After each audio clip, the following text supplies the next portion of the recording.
Bonjour, bonjour, vous êtes les bienvenus dans la boîte à merveille. Je vous prie de vous abonner à cette chaîne et de cliquer sur la cloche pour recevoir les prochaines vidéos. Le prophète Isaïe disait dans le chapitre 22, verset 32, verset 17, que la paix sera le fruit de la justice. La paix sera le fruit de la justice. L'Occident a vendu son âme au diable en soutenant Israël, malgré le fait qu'Israël a commis un crime de génocide contre la population de Gaza et contre les gens de la Cisjordanie. Le crime est clair. Malgré cela, les pays occidentaux, disons les régimes occidentaux, soutiennent bec et ongle Israël. Et aujourd'hui, c'est une nouvelle phase, la guerre entre Israël et l'Iran. Personne ne saurait vous dire quel sera le résultat de ce conflit. Mais quoi qu'il en soit, qu'Israël vainque, que l'Iran vainque, tout le monde doit le savoir. Sans justice, il ne peut pas avoir de paix au Proche-Orient ni dans le monde. Ceci a été affirmé avec force par le prophète Isaïe, mais personne ne veut l'écouter. Israël compte sur sa force militaire. Les États-Unis soutiennent Israël avec des armes de destruction massive. Malgré le fait qu'Israël commet un crime de génocide condamné par la Cour pénale internationale. Israël prétexte qu'elle se défend après l'attaque du 7 octobre. Il faut le savoir clairement et mettre les points sur les i une fois pour toutes. Une fois pour toutes. Hamas est une création israélienne. Hamas est une création israélienne. Il a été créé pour concurrencer Yasser Arafat et diviser les rangs palestiniens.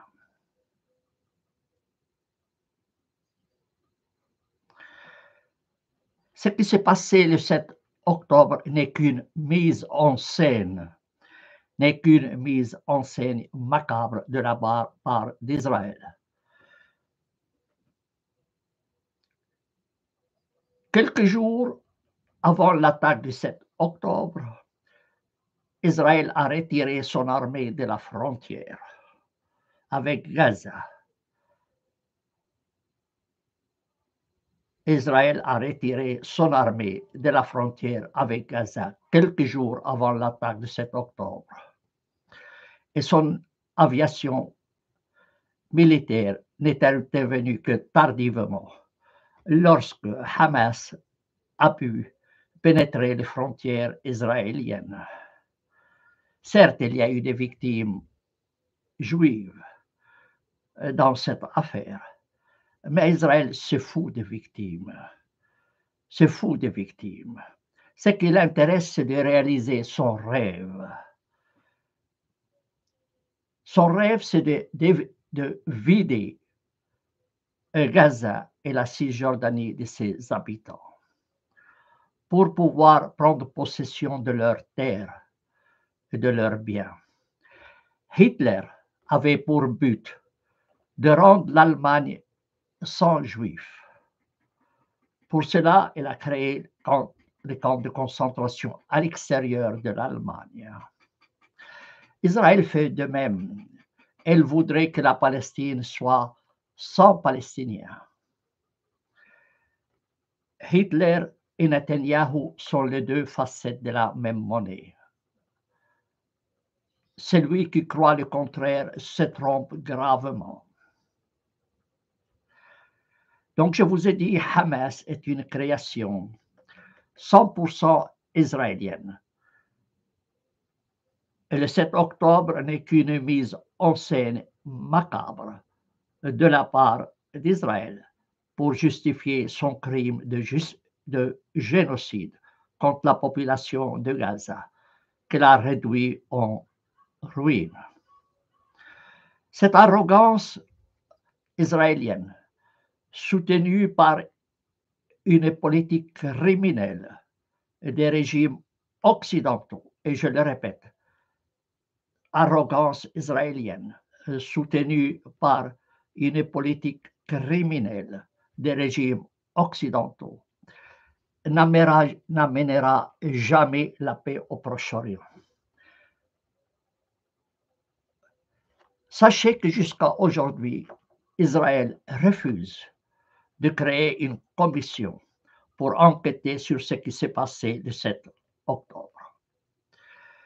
Je compatis avec toute personne qui souffre dans cette région, quelle que soit sa religion, juif, chrétien, musulman, bahai, druze ou tout ce que vous voulez. Personne de nous n'a choisi sa religion. Personne de nous n'a choisi sa religion, ni son nom, ni sa famille. De quel droit donc Israël commet un crime de génocide contre les Palestiniens? Netanyahou qui nous vient de la Lituanie, et qui prétend être un juif, en train de massacrer les Palestiniens, qui sont les vrais juifs de la région. Ce sont des gens qui ont dû se convertir au début au christianisme, ensuite à l'islam. Comme je vous l'ai dit, personne n'a choisi sa religion. Aucun Palestinien de Gaza ou de la Cisjordanie n'a choisi librement sa religion. Mais le criminel Netanyahou est en train d'exterminer les gens de Gaza sous prétention qu'ils ne sont pas juifs. Ils sont beaucoup plus juifs que Netanyahou et que ses ministres. Ils sont plus juifs que Netanyahou et ses ministres. Je compatis donc avec toute personne qui souffre dans cette région. Et maintenant, je compatis avec ceux qui souffrent à cause de cette guerre stupide entre Israël et l'Iran. Personne n'en sortira vainqueur, surtout pas la paix. La paix ne sortira jamais en état de victoire. Les armes ne produisent jamais la paix. Les armes ne produisent jamais la paix. Je demande aux Juifs à l'intérieur d'Israël et à l'extérieur d'Israël d'ouvrir les yeux. Je demande aux Juifs à l'intérieur d'Israël et à l'extérieur d'Israël d'ouvrir les yeux et d'exiger d'Israël une enquête claire. Qui a créé Hamas? Qui a financé Hamas à la demande d'Israël? Est-ce qu'Israël n'était pas au courant des préparations de Hamas? Pourquoi Israël a retiré son armée de la frontière avec Gaza quelques jours avant le 7 octobre? Pourquoi son aviation militaire n'est pas intervenue à temps pour empêcher les massacres? La réponse est simple. Ce qui s'est passé le 7 octobre n'est qu'une mise en scène macabre. Et les pays occidentaux, les régimes occidentaux criminels, ont vendu leur âme au diable en fermant les yeux sur cette réalité. Alors, quelle solution? Quelle solution? Je vous l'ai dit, Isaïe l'a déjà dit. la paix sera le fruit de la justice. Cela signifie quoi? Israël doit donner la nationalité à tous les Palestiniens, créer un seul État citoyen, avec des droits égaux pour tous, qu'ils soient juifs ou non juifs. Les habitants de Gaza et de la Cisjordanie ont plus droit à la terre que ce criminel Netanyahou qui nous vient de la Lituanie. Alors, je demande aux Juifs de l'intérieur et de l'extérieur et aux régimes criminels occidentaux qui ont vendu leur âme au diable d'exiger la création d'un seul État avec des droits égaux pour tous, quelle que soit leur religion. Selon le modèle de la Suisse, dont d'ailleurs j'ai traduit la Constitution en langue arabe. Il y a des gens qui croient encore au Père Noël et pensent que les guerres peuvent régler les problèmes. Les guerres ne résoudront pas les problèmes, ils ne font que les compliquer. C'est un appel donc aux Juifs de l'intérieur d'Israël et de l'extérieur d'Israël et aux régimes criminels occidentaux qui soutiennent Israël de cesser cet aveuglement et d'exiger la création d'un seul État avec des droits égaux pour tous. Est-ce que mon appel sera écouté? Je doute fort, mais un médecin doit diagnostiquer les problèmes et prescrire les soins nécessaires. Isaïe nous a déjà offert sa solution. La paix sera le fruit de la justice et non pas le fruit des guerres, le fruit des armes de destruction massive. Jamais, jamais la guerre au Proche-Orient n'aboutira à une paix dans la région. Je répète, jamais, jamais les guerres au Proche-Orient n'aboutiront à la paix au Proche-Orient. Mais comment voulez-vous faire entendre cela aux Juifs de l'intérieur et de l'extérieur imbibés de leur orgueil et de leur arrogance?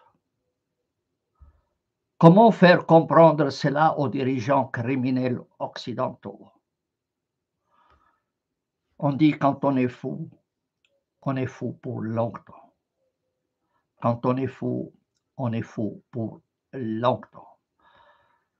Ce que j'ai à dire, je l'ai dit. Sera-t-il écouté? J'en doute fort. Mais c'est mon devoir en tant que chrétien d'origine palestinienne, vivant en Suisse, de vous dire ce que je pense réellement. Je condamne les régimes criminels occidentaux, à leur tête les États-Unis, pour leur soutien à Israël. Je condamne les Juifs de l'intérieur et d'extérieur d'Israël qui soutiennent l'État israélien. Voilà donc mon message de ce matin. Personne ne saura vous dire de quoi sera fait le lendemain. Mais une chose est certaine, mettez-vous cela dans la tête une fois pour toutes. Une fois pour toutes, jamais la guerre ne résoudra les problèmes. La guerre ne fait que les compliquer. Je vous souhaite une belle journée. Au revoir.